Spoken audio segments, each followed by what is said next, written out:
Bienvenue dans Thérapeute Story, une série d'interviews témoignages pour vous présenter des thérapeutes de différents domaines et dans différents pays que j'ai eu la chance de rencontrer et avec qui j'ai eu l'honneur de faire des stages, des soins, des accompagnements ou des formations.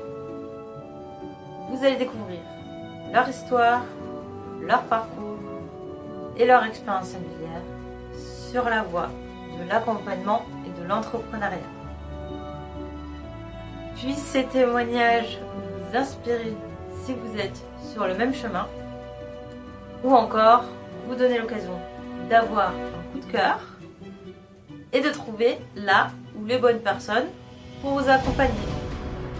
Et tout de suite, voici mon invité du jour.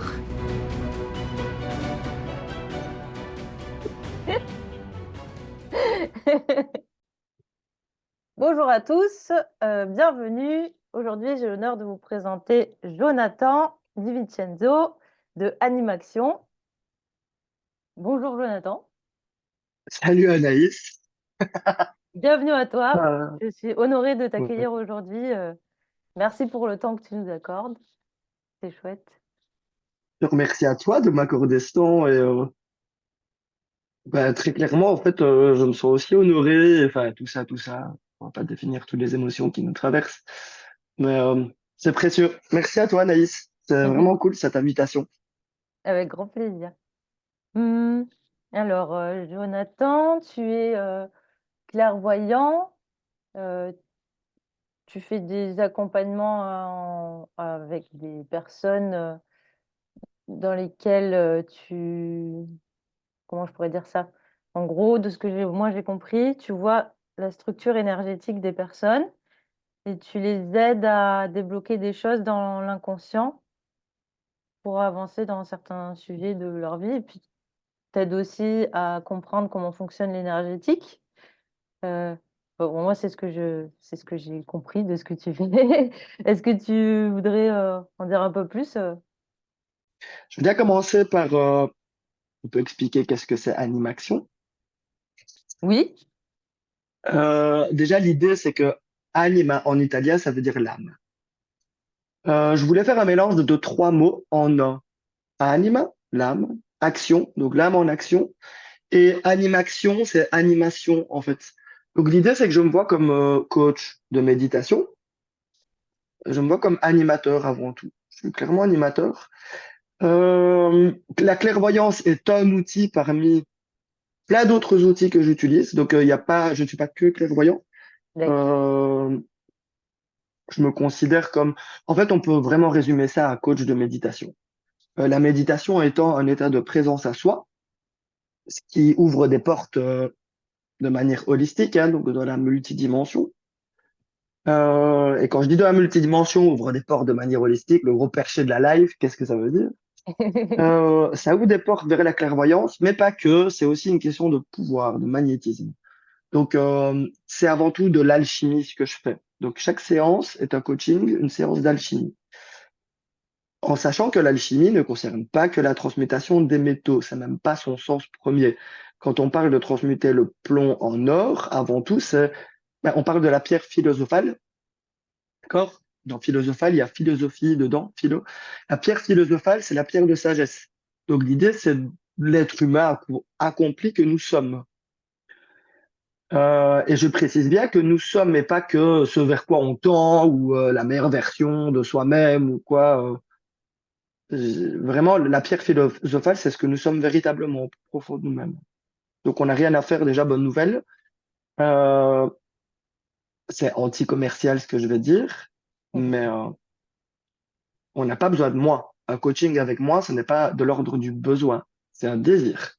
Ce qui veut dire que quand je dis on n'a pas besoin de moi, les gens font déjà la part d'eux la plus accomplie, et dans l'amour, et réalisée dans leur projet, tout ça. Et faut juste aller le voir, porter sa conscience dessus et à un moment donné s'autoriser à alimenter euh, ce qui existe déjà à l'intérieur de soi, mais l'alimenter pour que ça se manifeste dans la réalité extérieure. Et c'est là où un coaching Mhm. avec moi intervient. Donc, je ne travaille pas que sur l'inconscient, je travaille sur l'inconscient, bien sûr. Donc, tu as bien ciblé le truc. L'idée, c'est que je perçois à peu près comment est structurée la personne de manière holistique. Donc, au niveau du plan mental, du plan émotionnel.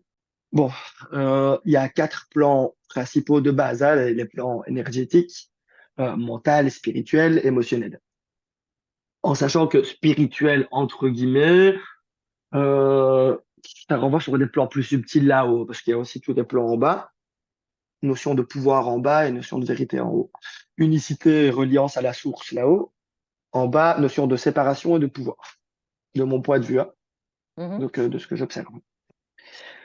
Le travail que je fais n'est pas que de la clairvoyance, elle n'est pas que sur l'inconscient. Donc, bien sûr, je capte une énergie, une structure chez la personne qui est inconsciente. Mais l'idée, c'est de créer une transition, une passerelle entre son inconscient profond et son conscient.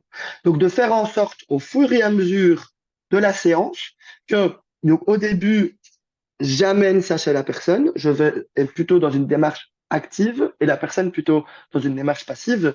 Et au fur et à mesure de la séance, bien en fait, je vais ramener la personne à elle et y mettre une intention afin que, comment dire, les choses soient claires pour elle, que ça émerge d'elle, en fait. Donc l'idée, c'est, je fais des lectures, mais il y a aussi l'idée que ça doit émerger de la personne, en fait. Ça vient de l'intérieur et ça ressort. Euh, Et donc, du coup, ça travaille sur le conscient avec des exercices qu'on fait. On fait beaucoup. Moi, j'aime encore bien faire des exercices parce que bah, chaque posture physique ou son, ou chaque mouvement, hein, quel qu'il soit, euh, alors, comment dire, déploie de l'énergie. Tout n'est que pure énergie, en fait, hein. Tout n'est que pure vibration dans le monde. Donc, du coup, même de lever la main, tu déploies de l'énergie. Et il se trouve que quand la personne fait le bon mouvement, le bon geste, eh ben, ça débloque de l'énergie. Donc, ça Mhm. ouvre des portes qui lui permettent d'accéder à ses ressources. Donc, moi, je dirais que mon travail consiste à accompagner la personne à accéder à ses propres ressources personnelles de manière holistique. Donc, ça peut être des ressources transgénérationnelles aussi. Donc, des pouvoirs venant de ses ancêtres. Mhm. Imaginons la personne, elle a un blocage avec l'argent ou elle a un problème au niveau du sport, hein, elle aimerait bien aller plus loin dans ses compétences sportives, mais il y a une limite, hein, une espèce de truc qu'elle n'arrive pas à dépasser. Je trouve que ça vient de son grand-père parce que il était en montagne et il poussait des rochers. Et enfin, bon, c'est un exemple là, que je prends, hein, j'invente. Mais tu vois, l'idée, c'est que je travaille pas que d'une seule manière, c'est en fonction de la personne, c'est taillé sur mesure. Je ne sais jamais comment je vais travailler, ce qu'on va dire, avant une séance. Donc, si on peut résumer ce que je fais, c'est je suis une page blanche pendant la séance. Au tout début, je suis une page blanche. Je suis pas dans une posture de savoir où, paf, il y a ça à travailler, on fait tel mouvement physique et tout et tout. Mhm. Euh, si je dois résumer ce que je fais et la clairvoyance de manière générale, c'est la capacité à vider le savoir qui existe à l'intérieur de nous. Euh, En tout cas, une zone, hein, libérer un espace à l'intérieur de soi qui soit vide, afin qu'il puisse être rempli par une énergie, l'énergie de l'autre. À partir de là, ben en fait, de l'énergie, on peut en capter plein chez l'autre. La difficulté n'est pas d'être clairvoyant parce qu'on a tous cette capacité-là, et c'est même quelque chose que je propose de plus en plus. Euh, c'est des formations pour développer son ressenti, ou plutôt structurer son ressenti. Chouette. Maintenant, je ne le fais pas avec tout le monde, hein, attention, parce que c'est pas bon pour tout le monde. Déjà, développer son ressenti et voilà, il faut bien faire appel au garde-fou de la personne et voir si déjà c'est OK pour elle. Voilà, je ne sais Mhm. pas si j'ai répondu à ta question, enfin, Oui, autant oui, tout le très bien, blabla que j'ai fait. merci. C'était très précis, merci beaucoup. OK. Euh, Qu'est-ce que tu appelles le garde-fou de la personne? Tiens, ça m'intéresse. Ah, OK. Alors, euh, toutes les portes ne sont pas à ouvrir au niveau de la conscience. Certains traumas, s'ils sont ouverts, s'ils sont mis en conscience, peuvent anéantir la personne. Garde-fou, de manière holistique, c'est ce qui va t'empêcher d'accéder à des vérités ou des pouvoirs que tu n'es pas prêt ou prête à assumer, qui serait problématique dans ton système en fonction. Pourquoi est-ce que c'est problématique? Parce que ce que nous sommes, là, ici, ce qu'on joue dans l'humain, c'est un ensemble de structures, de codes, de règles et tout et tout. On a défini des règles du jeu. Et on n'est pas là pour être l'univers dans l'entièreté. On est là pour être une personne définie, qui peut changer, hein, c'est défini à un moment donné, et puis ça peut être défini d'une autre manière à un autre moment donné. Mais il y a des règles, il y a des limites. Et du coup, en fait, le garde-fou, il va aller voir là où il y a une limite qui n'est pas clairement posée et qui serait clairement problématique de mettre en conscience ou quoi qu'est-ce. Et c'est un peu comme les lions. Tu sais, les lions qui ont une patte sur une sphère comme ça dans les temples, certains temples en Chine, qui sont Mhm. les gardiens en fait hein, des temples, qu'on dit être les gardiens de la connaissance. Eh ben, toutes les connaissances ne sont pas bonnes à prendre conscience. Ben, le garde-fou, on en a chacun. C'est celui qui est là pour te protéger de ce qui n'est pas bon pour toi. Je veux dire, Mhm. par exemple, percevoir les couleurs en termes d'énergie, l'aura et tout ça. Ben, certaines personnes, ça va être méga kiffant pour elles. Mais d'autres personnes, je vais prendre l'exemple d'un cartésien pur et dur. D'accord.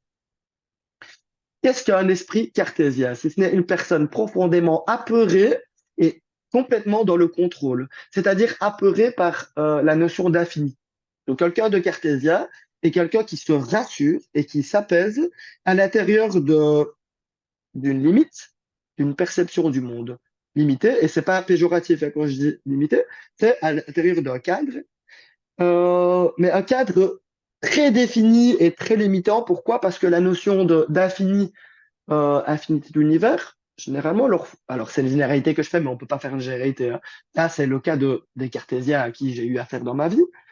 Euh, sont des gens profondément apeurés par l'infinité de l'univers. Ok. Ben, il se trouve que, bon, je suis tombé dans la soupe quand j'étais tout petit, d'accord. Donc, je m'amuse à développer mes perceptions, que ce soit de clairvoyance ou à toucher à la magie de manière générale. La magie rituelle ou la magie de l'âme ou le magnétisme aussi, notamment grâce aux arts martiaux. Je suis tombé là-dedans il y a très longtemps et tombé, c'est un mot parce qu'en vrai, j'ai décidé d'être là-dedans. Et donc, je me suis énormément amusé, j'ai beaucoup joué et j'ai fait beaucoup d'erreurs, je me suis beaucoup cassé la gueule. Et ben voilà, à un moment donné, bah, tu sais, hein, concours de coq, hein, Mhm. moi, homme, king, quand j'ai affaire à un autre homme en face de moi, king, avec l'ego, genre en mode t'es un taré, t'es un fou perché spirituel, tout ça, c'est. Hein. Ben, étant donné que j'ai un esprit très cartésien de base, assez les pieds sur terre, hein, j'ai beau être très connecté au ciel, mais je suis aussi assez pieds sur terre, avec un raisonnement, je veux dire, je quitte la science et j'ai un raisonnement scientifique de base. Et j'ai un mental assez fort, assez puissant. Tu vois, j'ai un ego qui est assez large et je m'en cache pas et je ne cherche pas à m'en cacher. Parce que de mon point de vue, l'idée, c'est pas d'anéantir l'ego, mais plutôt de le rectifier. Mais à l'époque, j'étais encore dans l'idée du concours de coq. Et bah, tu sais, quand on me renvoyait à quel point j'étais un perché parce que j'étais spirituel, ben, j'avais pas envie de me laisser faire. C'est pas mon histoire de me laisser faire. Tu vois, je suis pas celui qui va se taire ou j'avais envie de prouver que ben, la personne n'était pas plus terre à terre que moi et que je suis pas plus perché qu'elle. Et donc, comment prouver à cette personne-là que je suis pas fou? Ben, en lui démontrant par A plus B que l'énergie existe bel et bien, que la clairvoyance existe bel et bien. C'est Mhm. possible. Sauf que c'est pas conseillé. Parce que quand tu arrives à prouver à une personne qui ne veut pas avoir la preuve Ah de ouais. tout ça, tu vois, quand tu es Il clairvoyant, faut tu faire vois sa péter les structure plombs, ouais, s'il n'est pas prêt. complètement. Complètement, tu vois sa structure Ouais. vaciller. Moi, clairement, j'ai vu et accéder à ce qui se passait à l'intérieur de la personne. Euh, heureusement, j'ai toujours été bien guidé par, on pourrait dire, c'est mon moi supérieur, mon âme, on peut l'appeler comme on veut. Certains appellent ça l'ange gardien. On peut y mettre le mot qu'on veut. Mhm. Chaque fois que je déraillais comme ça dans ma vie, j'avais toujours des visions, des flashs, vraiment une espèce de transe, où je voyais les conséquences dans l'avenir, quel embranchement est-ce que j'empruntais en faisant cette action-là. Et Ça, du c'est coup, ben, super ça me chouette. permet, Ça peut être c'est vachement chouette parce pratique. que c'est très pratique parce que du coup, ça me permettait de rectifier ça et du coup, de rectifier le tir. Mais en même temps, ça me mettait dans un état apeuré, mais complètement, quoi, tu vois. Dans ma vie, j'ai eu plusieurs moments comme ça où j'avais des ouvertures à ma magie. Et il y a toujours un moment donné où je vivais une expérience un peu traumatisante comme ça, où j'étais confronté au fait que certaines personnes, quand elles sont face à de la magie ou de la clairvoyance ou les sciences occultes de manière générale, elles pètent les plombs, mais vraiment, Mm. genre, elles pètent complètement les plombs. Et ça me ramenait à un choix. Qu'est-ce que je veux en fait au final? Est-ce que j'ai vraiment envie d'étaler mes couilles? Enfin, pardon de la vulgarité, mais j'ai envie de prouver ma force et ma puissance, ma virilité? Ou, euh, ou est-ce que j'ai envie de respecter les limites de l'autre, même si elles sont pas posées, même si elles sont pas exprimées? Si je vois que je dis quelque chose et que, je veux dire, ça suscite une réaction violente, Mm, mm. j'arrête. Ça s'est jamais produit en coaching, hein. Ce que je te dis, c'était toujours dans ma vie privée. Mais du coup, j'ai beaucoup appris de mes erreurs. Et je me suis rendu compte que ce n'est pas bon de prouver à quelqu'un ce qu'il ne veut pas voir. Parce qu'en fait, tout le monde a accès à la clairvoyance. Tout le monde a accès à tout. Et donc, en fait, on vit dans notre vie les expériences qu'on a désiré vivre. À partir de là, pourquoi forcer quelqu'un à voir quelque chose qu'il n'a pas envie de voir? Quand bien même c'est vrai, quand bien même il s'illusionne, et déjà on est tous dans une illusion, on est tous dans un mensonge, hein. C'est le principe du mental, hein, il crée une forme illusoire, et c'est OK, ça fait partie des règles du jeu. Et du coup, j'en viens à la notion de respect. C'est pour ça que je Mm. parlais de garde-fou. C'est Mais moi, ça. je pose toujours à l'inconscient, à l'âme, hein, comme on veut, dans une séance, dans un coaching, la première chose que je fais, c'est me présenter au garde-fou, au gardien, le gardien de sa structure, donc qui va me présenter tout ce qui est à travailler, donc qu'est-ce qui est prioritaire dans son système, donc quelle stratégie de survie demande à être mise en lumière, et puis il y a tout ce qui demande à ne pas être vu. Et du coup, moi je vois ça en zone floue, zone Mm. floutée ou un coffre fermé. Et du coup, ok, le coffre est là, fermé, et du coup, j'y accède pas. Ok, c'est là. Je le mets dans un coin. C'est une espèce de convention et j'y touche pas. Ouais, en fait, Mais il à est tout là pour nous moment, protéger, quoi. ouais, Il y a des choses qu'on est prêt à un moment donné ouais, à faire bouger ou à voir ou à comprendre. Et des fois, oui, non. Et c'est une question de timing aussi, en fait, par rapport à notre c'est ça, chemin, notre évolution et tout, quoi, nos expériences. Et donc, c'est ça. ouais, c'est hyper sensé, du coup. Ça fait sens, tout ça, ouais. Mm, C'est ça, tu vois, et des choses qu'on est prête, ou il y a des choses, c'est pas qu'on n'est pas prête, mais juste qu'on ne désire pas voir. Tu sais, alors, la notion de viol, pour moi, elle n'existe pas que au niveau du corps physique, elle existe aussi au niveau du plan mental, au niveau du mm. plan émotionnel. Quand la personne ne demande Euh, pas, oui, ça peut être. Je m'en suis rendu compte, moi aussi, ouais, dans, quand j'essayais de montrer des choses aux gens, justement.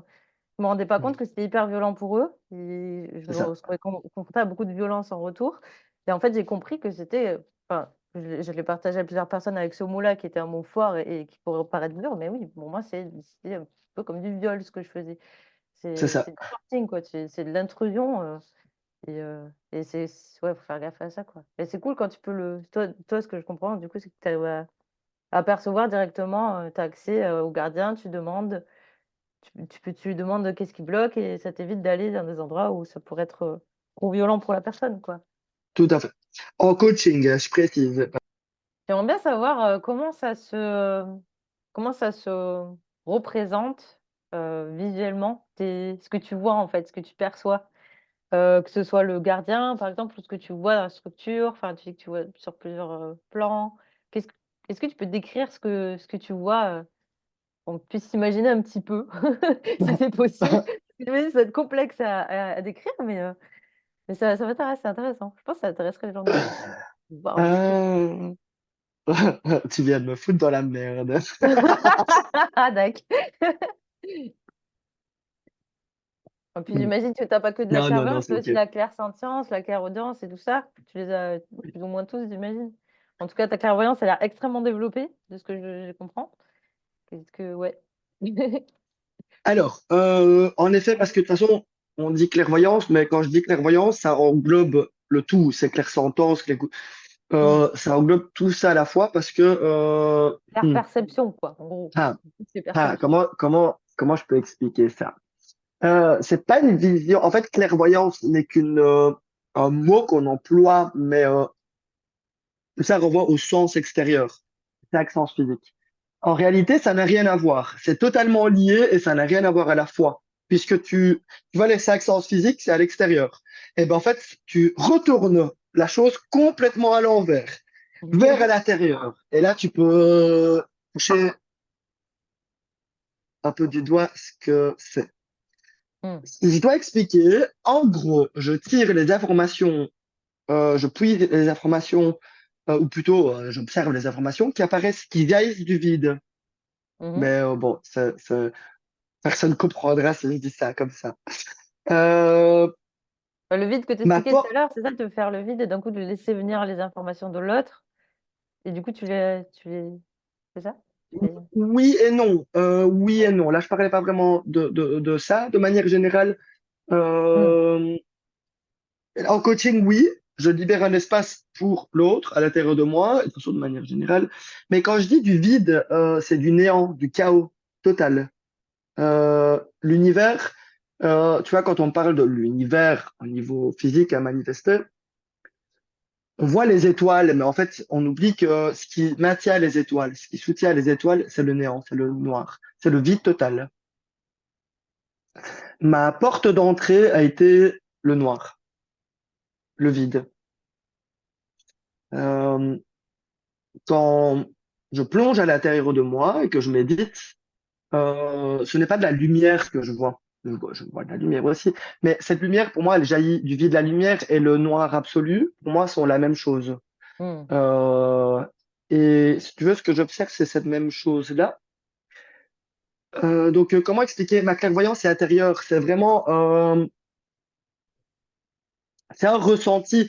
C'est pas une pensée, c'est pas une émotion ou quoi. C'est un état d'être qui est sous-jacent à tous ces états d'être-là. C'est un état qui vraiment sous-jacent aux pensées, aux émotions, à la vision, au goûter, au toucher. C'est vraiment, en fait, ce que je capte, c'est avant tout des états d'être, qui est le plan de l'âme, en fait, hein. Donc ça, c'est la base. C'est la manière dont suis structuré de base. C'est que je capte des énergies pures, neutres. Quand je dis pures, c'est neutre, dénué de forme. Elles n'ont aucune forme. Hmm. Mais vraiment, aucune forme. Si, elles ont une forme basique, c'est des sphères. D'accord. Si je devais ramener ça à une vision, je vois des sphères. Dans un premier temps, c'est des petits points lumineux qui bougent dans tous les sens. Donc, je vois la matière et je vois ce qui constitue l'énergie qui constitue la matière, qui sont des points à la fois lumineux et à la fois ténébreux. Et les ténèbres brillent et la lumière est maintenue par ces ténèbres. Et c'est un peu comme le Tao, tu vois, le yin et le yang. Et c'est des Mhm. tout petits points infiniment petits.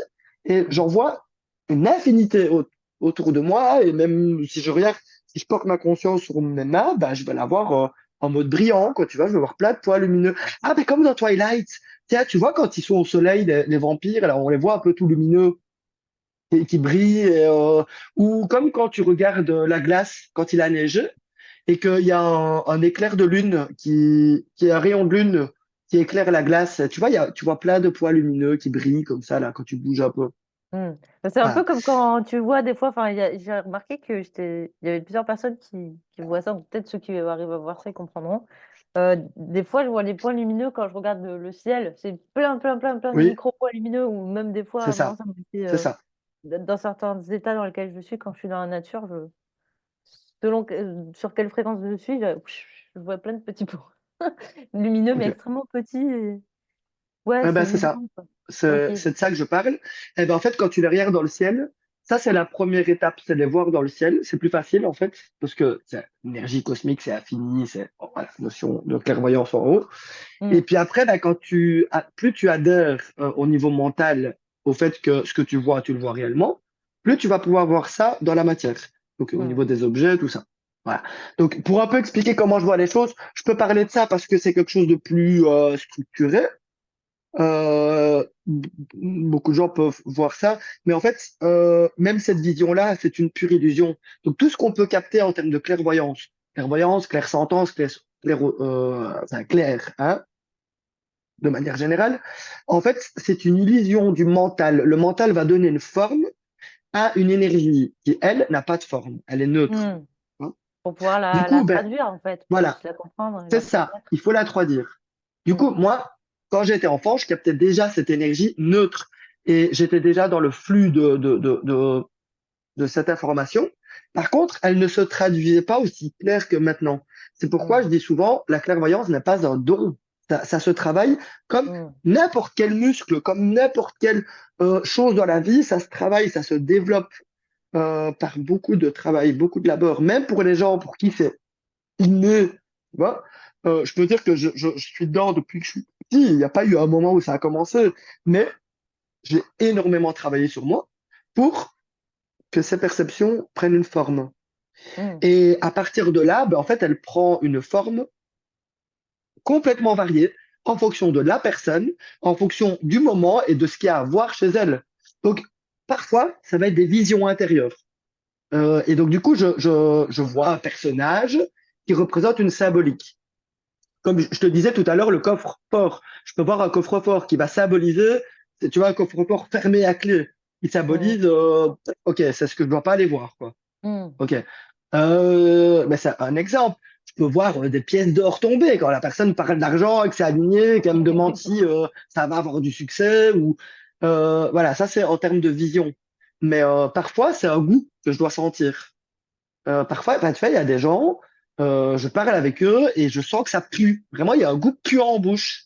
Et c'est le déni posé. C'est quand la personne pose un déni sur son fonctionnement, sa structure, et qu'elle est en train de mentir, et elle se rend même pas compte qu'elle ment. Elle est en train de défendre un personnage, une structure, une histoire qu'elle sait raconter, et elle se rend même pas compte qu'elle raconte une histoire. Et moi, je le sens, ça souvent en termes de goût. Je sens que ça pue. Et vraiment, ça pue en bouche, quoi. Tu vois, il y a un goût, c'est un goût puant. Euh, Comme un goût de mort, un peu, ou non? Pas de mort, je dirais un Non. goût, je dirais de camembert, de fromage puant, là, ou de mort. Enfin, je sais pas, j'ai jamais. Je dis non parce que j'ai jamais goûté la mort, donc je sais pas. Enfin, si, Je pensais j'ai aux touché dents la pourries, mort. parce que j'ai déjà eu des dents pourries dans les dents, Ok. enfin, dans la bouche, et ça fait t'as vraiment un goût de, je sais pas, un goût de mort, quoi. Ok, bah, je sais pas, possible que ce soit ça. En tout cas, Désolée pour les détails, c'est parce que dégueulasse. quelque chose que je connais, c'est le camembert puant, quoi, tu vois. Tu vois, un D'accord. camembert qui est bon, mais quand tu le sens, là, l'odeur, c'est une odeur un peu puante, là, tu vois. Eh ben, c'est un peu ça. Ok, comme les pieds, quoi. Euh, euh, Truc qui ben oui, croustille un peu, alors, peut-être. certains pieds, en effet. Mais du coup, voilà, tu vois, ça prend une forme complètement différente en fonction de ce que je dois voir chez la personne, du moment où ça se présente. Euh, En Hmm. coaching, ça va plutôt être de l'information neutre que je vais traduire du vide spontanément. Donc, je vais pas y donner une forme, ça va être une forme directement verbale. Hmm. Ça demande un acte de foi. Ça demande un acte de foi de canaliser, d'être dans le pur channeling, de canaliser cette information sortie du vide et de la verbaliser. Donc d'abord, il y a une première traduction mentale qui se fait sous Hmm. forme de pensée structurée. Et au moment même où je parle, je l'entends dans ma tête. Mais c'est une Mhm. fraction de seconde avant, en fait. Je vois. Et je l'entends une fraction de seconde avant pour me permettre de sentir déjà est-ce que c'est aligné ou pas. Parce que qu'est-ce que j'entends? Hmm. Hein, et toute la question, est-ce que l'information est utile pour la personne? Et d'où vient cette information? Hmm. Parce que alors, je tire l'information du vide, mais parfois, il est possible que je canalise des défenses ou l'ego de la personne. Et du coup, Hmm. ben, je dois aller voir un truc, son âme, son cœur, la porte est ouverte, et puis son ego dit non, non, non, non, non, je veux pas, parce qu'il a intérêt à ne pas aller voir.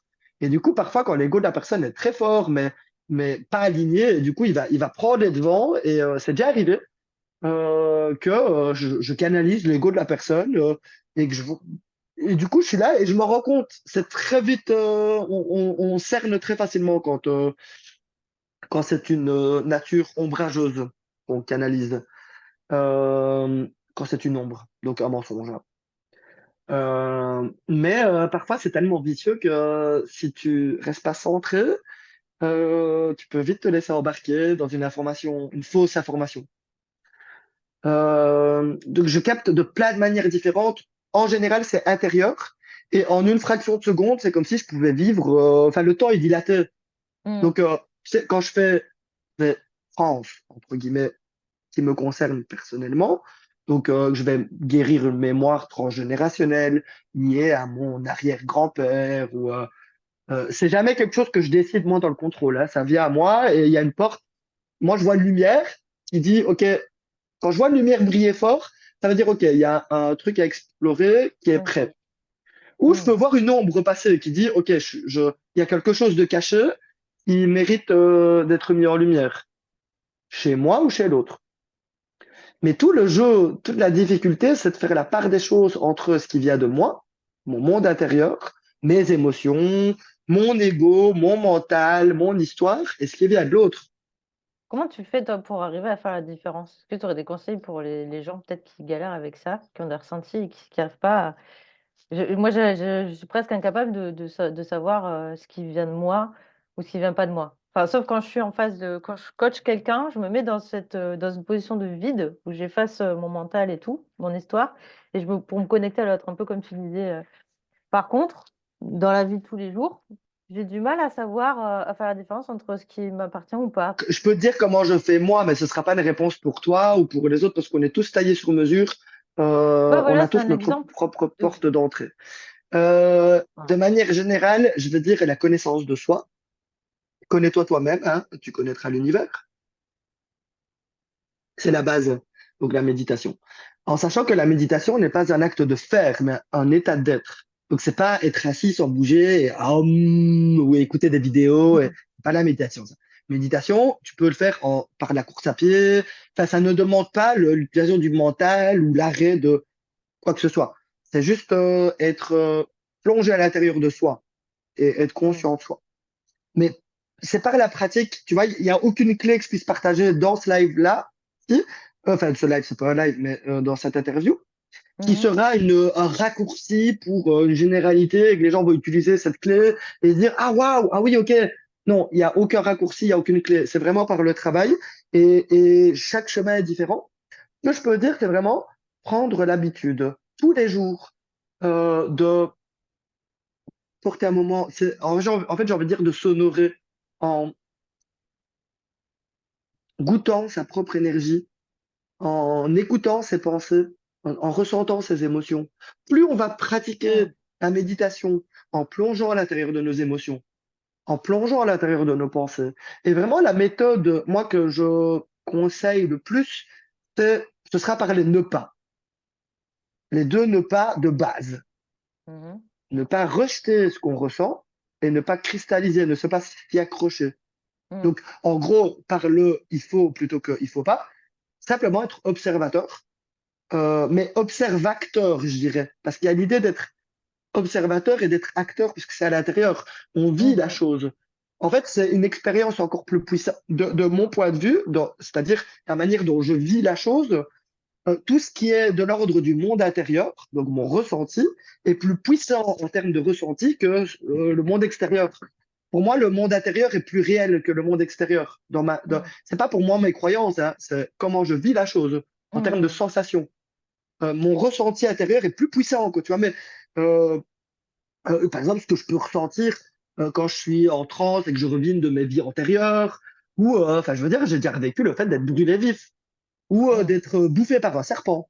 J'ai Ça doit être revécu sympa. une mémoire. C'était intéressant. C'était vraiment intéressant parce que cette fois-là, ben, je travaillais sur du transgénérationnel et sur un blocage que j'avais dans ma vie. Et paf, l'information qui me vient, ok, c'est transgénérationnel, c'est lié à tes ancêtres. Ok.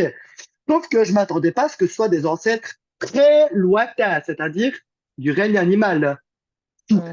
Donc, il y a très, très, très, très, très, très, très, très, très longtemps, tu vois.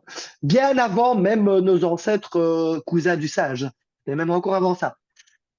Et du coup, dans cette vision-là, je me suis vu être avalé par un gigantesque serpent. En tout cas, dans ma perception, il était gigantesque. Peut-être que j'étais un petit rongeur, hein, c'est au final. L'information qui m'est venue, c'est, OK, laisse faire, vis le truc et accueille la mort. C'est un cadeau. Accueille la mort comme étant un cadeau. Et du coup, en fait, en faisant cette action de revivre cette mémoire ancestrale, eh bien, en même temps, c'était une mémoire et en même temps, c'était du direct live. C'est-à-dire que c'est pas moi consciemment, hein, c'est-à-dire que j'ai connecté le moment où ça s'est passé et j'étais branché en direct au moment où ça s'est passé. Ce qui veut dire que tout ce que je Mm. vivais intérieurement, eh ben, je le transmettais à mon ancêtre lointain, ce qui lui permettait de mieux gérer la situation. Dans son cas, c'était ben, mort, accepte de mourir, laisse venir la mort, t'es en train d'étouffer dans le ventre du serpent, t'es écrasé, ben, détends-toi et accueille la mort comme étant un cadeau. Il se trouve que moi, j'avais cette solution-là, j'avais cette clé vibratoire dans ma vie actuelle. Je suis un collectionneur de clés, en fait, hein. Si on pouvait résumer ce que je fais en termes de coaching, je suis un collectionneur de clés d'évolution. Je me suis Bah, c'est comme amusé au cours de ma vie. Passe-Partout dans Fort Boyard. C'est Passe-Partout qui s'appelle, Et- ouais. ouais, je dirais pas que je suis un passe-partout, mais je dirais que je suis un expérienceur. J'ai accumulé les expériences ésotériques, j'ai accumulé les expériences d'évolution. Ce qui veut dire que euh, j'ai pris l'habitude de me challenger et de sortir de ce qu'on appelle la zone de confort très jeune, très, très, Mm. très, très, très jeune. Pourquoi? Parce que moi, la porte d'entrée vers le monde occulte, donc des choses cachées, a été un problème, a été une problématique. J'étais décalé. Mon corps éthérique, et c'est même plus que encore ma conscience, était décalée par rapport à mon corps. J'étais plus connecté au monde spirituel qu'au monde matériel. Ceci étant une fuite du monde matériel. Mm. Donc, Donc c'est très arrivé à ce clairement, moment-là, en fait, que ça s'est débloqué chez toi, toutes les perceptions? ça s'est jamais débloqué, ça a toujours été là. Dès que je suis né, en fait, je Ok. suis né avec T'es un né et trauma. puis Je, c'était là. je suis Et né, en après, fait, ça s'est développé. Tu je l'as suis développé né ailleurs. avec une blessure. En fait, l'incarnation a été très douloureuse pour moi. Mm. Je me souviens du moment où je me suis incarné dans mon corps. Et enfin, je me souviens, c'est des états d'être, hein, et de la profonde tristesse qui est liée à l'incarnation. Il n'est pas négatif, hein. La tristesse, c'est une émotion qui met à jour, enfin, qui met une barrière entre l'ancien et le moment présent, qui permet de te mettre à jour sur le moment présent et de revenir, OK, là, ici, maintenant. Elle remet pas mal de choses en perspective, notamment, moi, l'incarnation, ça a été violent. Je me suis senti comprimé, tu vois, mis en boîte et reboîte et reboîte et reboîte. Mhm. Plus de ça, je suis né. Quand je suis né, j'ai développé la jaunisse directement. J'ai eu des problèmes respiratoires. En fait, en gros, je suis né avec ce qu'on appelle naître avec le voile. Je suis né avec le placenta sur moi. Et du coup, les médecins et les infirmières, en fait, ils ont frotté, frotté, frotté. Enfin, je leur mets pas la faute. Je dis pas, ils ont été méchants, blablabla. Mais du coup, la naissance a été très problématique. Il a fallu frotter pour enlever ça, pour pas que j'étouffe et tout ça. Sauf que ça a été violent et j'ai eu Mm. des problèmes respiratoires instantanément. Je m'en souviens. Et du coup, je me rappelle que je venais à peine d'être né que je me suis décalé. Ma conscience, euh, ouais, je me suis Mm. désincarné en fait. Du coup, bah, en fait, j'ai toujours été connecté au monde spirituel, sauf que je le savais, je l'ai toujours su au fond de moi, euh, mais je ne savais pas traduire comme maintenant de l'information. J'avais aucun pouvoir là-dessus, mais vraiment Mm. aucun. Je me sentais impuissant face à ça. Je le subissais. Du coup, ce qui fait, j'en reviens à la notion qu'on parlait tout à l'heure de limite et de viol et tout ça. Si c'est aussi important pour moi de respecter la limite de l'autre, dans la mesure du possible, hein, parce que parfois on fait pas toujours attention, on ne se rend pas compte et tout ça. Mais en général, même quand je suis pas en coaching, j'essaye de porter toujours ma conscience à comment vit la chose l'autre. Je suis pas omniscient, mais même ne serait-ce qu'une analyse plus gestuelle, lors de la gestuelle, tu vois, ça c'est accessible à tout le monde. Euh, Mm. Si j'accorde autant d'importance à ça, c'est parce que moi, je me suis senti violé presque toute ma vie. J'étais tout le temps soumis aux émotions des autres et au plan mental. C'est pas que j'entendais les pensées, c'est que je devenais les pensées de l'autre. Je devenais l'étiquette que l'autre me collait. C'était plus fort que moi. J'avais pas le choix. L'autre me collait une Mm. étiquette, je le percevais, je savais qu'il m'avait collé cette étiquette, et du coup, je devenais ce comportement-là. Et je voulais pas, mais c'est comme si j'étais esclave de ce que je percevais chez l'autre. Imaginons l'autre va me trouver con, eh ben, du coup je devenais con, je m'en rendais compte et je disais des choses complètement connes. Et sur le moment, j'étais là, ben, putain, pourquoi j'agis comme ça et qu'est-ce qui se Mm. passe et je me T'absorbais suis rendu les trucs compte des autres, après, quoi, en fait. C'est plus qu'absorber, je le devenais, quoi. Vraiment, il y a un truc, je subissais. Je voyais ça comme je subissais la dictature des autres. Donc, Mm. en fait, ça n'avait rien à voir avec l'autre, ça avait à voir avec moi. J'étais dans le déni de mon individualité. Très jeune, j'ai capté que pour être une bonne personne, parce que quand tu es bébé, quand la famille vient se présenter, elle se présente avec tous les noms dits familiaux et tout ce que tu dois faire et tu ne dois pas Mm. faire. Déjà bébé, Mm. en fait, tu as déjà toute ta vie tracée, entre guillemets, une structure familiale en tout cas. Mm. Mm. J'ai très vite capté que je devais être une bonne personne. Et dans les croyances occidentales actuelles, pour être une bonne personne, tu dois renier ton ego, tu dois ne pas avoir d'individualité, tu n'as pas le droit de penser à toi, tu dois être altruiste, mais altruiste forcé, tu dois penser aux autres, mais pas à toi. Ouais. Et c'est Être dans le complètement décalé. sacrifice, quoi, judéo-chrétien un C'est peu. ça, c'est ça. Sauf que l'extrême de ça, ben, ça donne le bon péché que j'étais. Et j'étais le trop bon trop con. J'étais le trop bon trop con, quoi, tu vois. Et à un moment donné, j'en ai eu marre. Donc, j'avais un fonctionnement un peu d'autiste hein, quand j'étais enfant. Je ne parlais pas, j'étais dans ma bulle. J'étais dans l'énergie pure et je ressentais l'énergie des autres et tout ça. Ok. Et puis à un moment donné, j'en ai eu marre. Je me suis challengé. Donc, j'ai appris à parler, enfin, à m'exprimer en public. J'étais un grand timide. Je le suis toujours d'ailleurs. Je suis un putain de grand timide. Euh, j'ai appris à m'exprimer en public. Comme je t'ai dit, j'étais pas incarné dans mon corps. Donc le plus gros challenge, le plus gros Ouais. défi pour moi, ça a été tout ce qui est de l'ordre du sport, la psychomotricité. Ah, c'est ça qui Par faisait que exemple, tu subissais, du coup, c'est que tu étais pas ancré, en fait. ouais, c'est ça. Mm. Pas enraciné. Mm. Pas enraciné. C'est nuance. Précision. Si tu veux, on peut en parler après. Euh, parce qu'ancré, je l'étais. C'était pas enraciné. Euh, l'idée, c'est que par exemple, pour bouger mon corps, je me souviens qu'à certains moments, je bougeais mon corps avec l'énergie, pure énergie. C'est par la magie que je bougeais mon corps. C'était pas avec mes muscles. C'est pas une psychomotricité. C'était par la magie. Un peu comme si tu joues à la PlayStation et tu télécommandes. T'as un avatar, tu vas sur ton écran et tu le télécommandes. Eh ben moi, mon corps, c'était comme un avatar. Je me sentais en train de le télécommander et du coup, c'était extrêmement compliqué. C'était Mm. d'une difficulté incroyable. Jusqu'à ce que je comprenne que j'étais complètement inversé, en fait. J'avais une logique inversée et que je commençais par la fin. Du coup, je suis revenu au début. Du coup, j'ai commencé à faire du sport et beaucoup de sport, mais vraiment énormément. Parce que c'était très difficile pour moi. C'était une souffrance incroyable. Par contre, je kiffais ça. Pas parce que je suis masochiste, mais parce que j'ai tout de suite vu les résultats. Faire du sport, notamment des arts martiaux. Alors, j'ai commencé par la course à pied et les arts martiaux. Donc, l'aïkido, ça a été le premier sport de self-défense que j'ai fait. Ça m'a apporté une richesse incroyable et ça a été un challenge.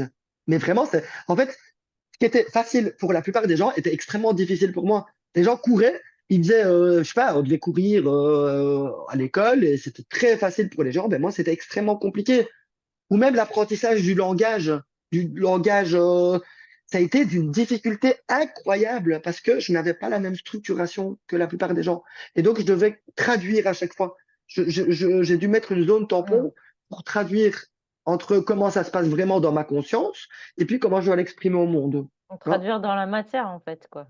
Ouais, Traduire en matériel, verbal. en mouvement et en Du manifestation matérielle. coup, je dirais que mon parcours a été un parcours de challenge, de défis que je me suis lancé et j'ai appris à aimer les défis. Mais vraiment, ça a été un kiff.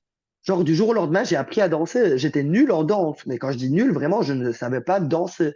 Et du jour au lendemain, j'ai voulu danser. J'ai décidé que je danserais bien et que je kifferais ça. Eh ben, j'ai mis beaucoup, beaucoup, beaucoup d'efforts et beaucoup de répétitions. J'ai appris à danser. Alors, je dis pas que je suis un danseur pro, mais je Mhm. kiffe vraiment danser et c'est vraiment devenu un truc majeur dans ma vie. Eh ben, la clairvoyance, c'est pareil. Quand j'étais enfant, je subissais ce que je captais et j'en ai eu marre.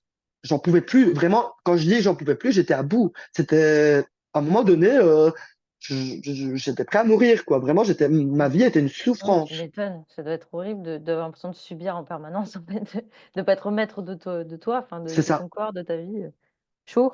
Et en parallèle, en fait, tu vois, ce qui est bizarre, c'est que j'étais totalement maître de mon corps, mais en fait, c'était par choix que j'étais pas maître. C'était un choix inconscient.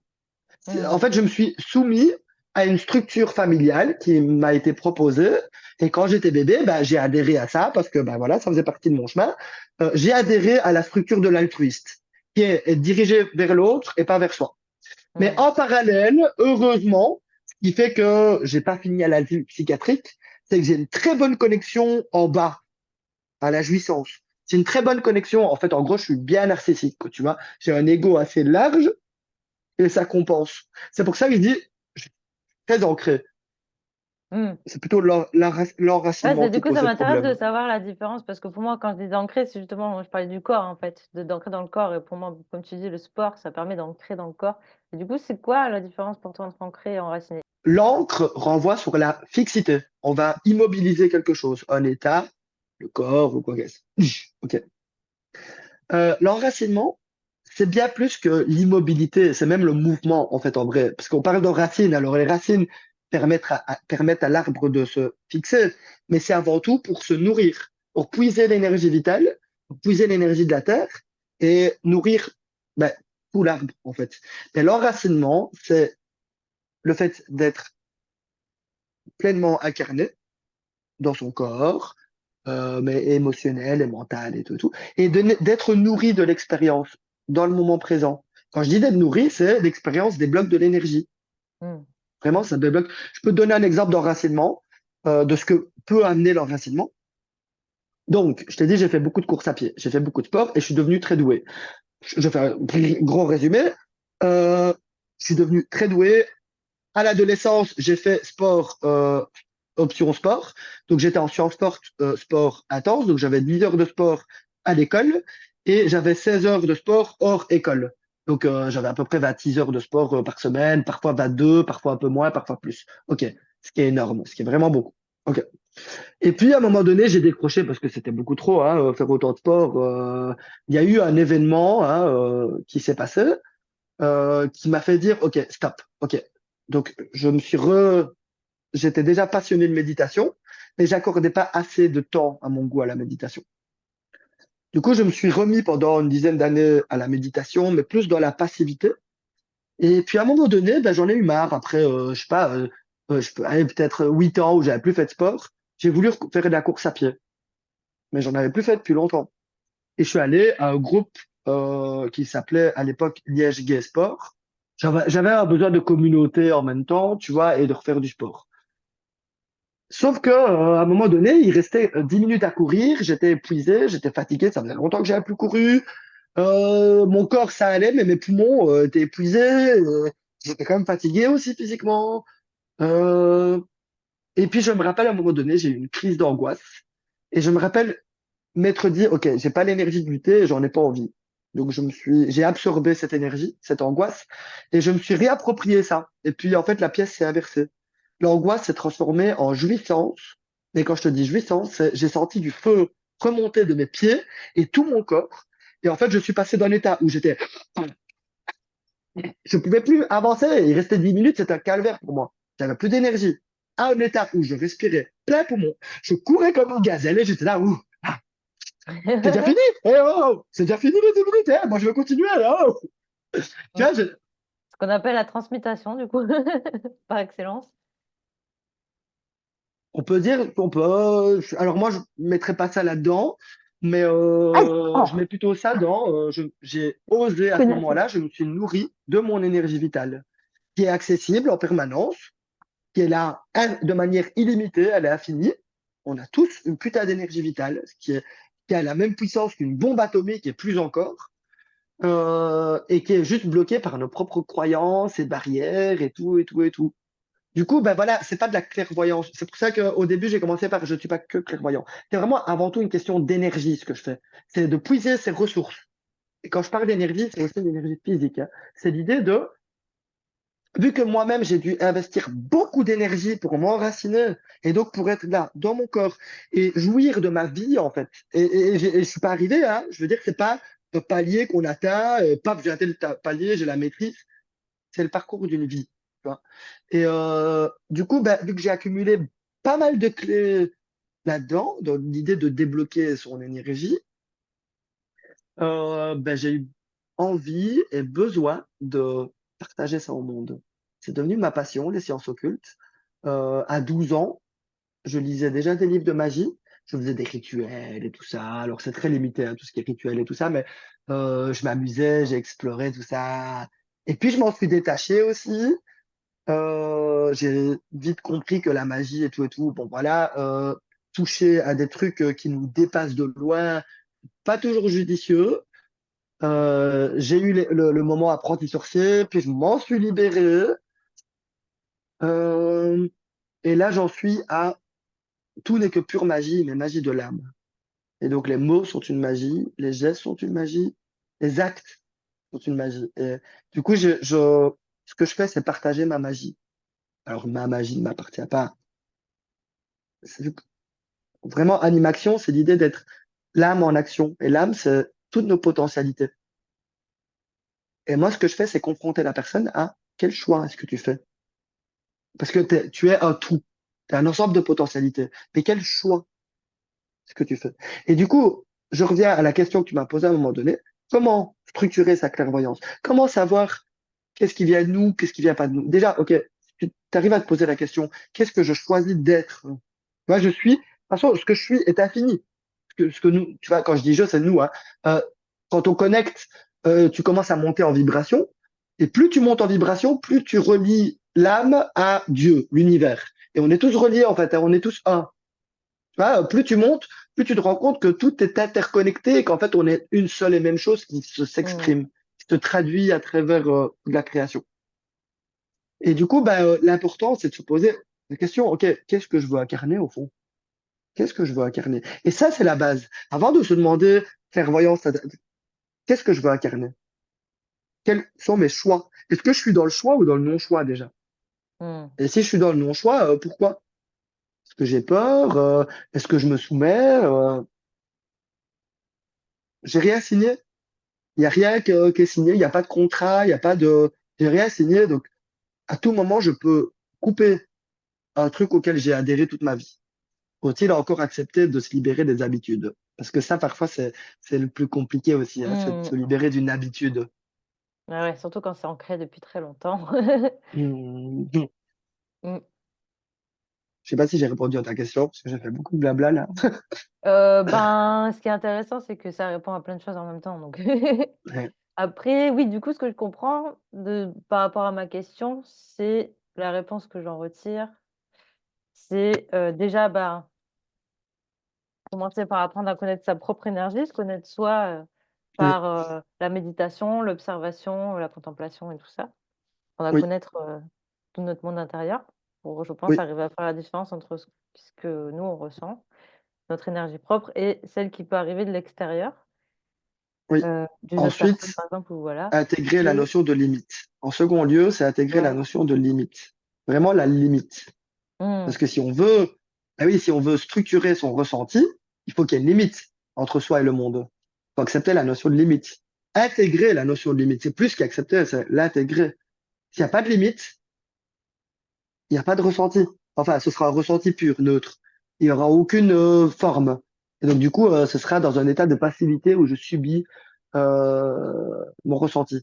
Tandis que Mmh. quand tu acceptes de poser la limite entre toi et le monde, tu vis ton individualité. Et donc, par tes choix, je reviens aux notions de choix. C'est ça que je parlais, ok, qu'est-ce que je veux incarner? Qu'est-ce que choisir, c'est du pouvoir. Tu définis une limite autour de toi.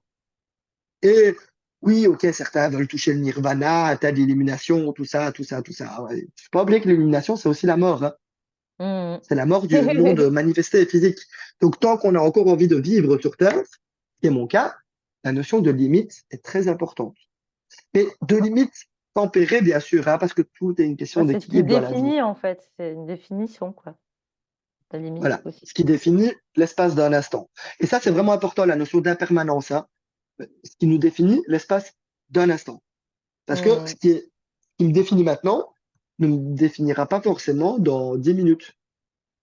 Oh, recording in progress. Oh, nice. Now we can begin. OK. Ben voilà, tu vois, ça aussi, pour moi, ça reçoit le rire, juste extraordinaire.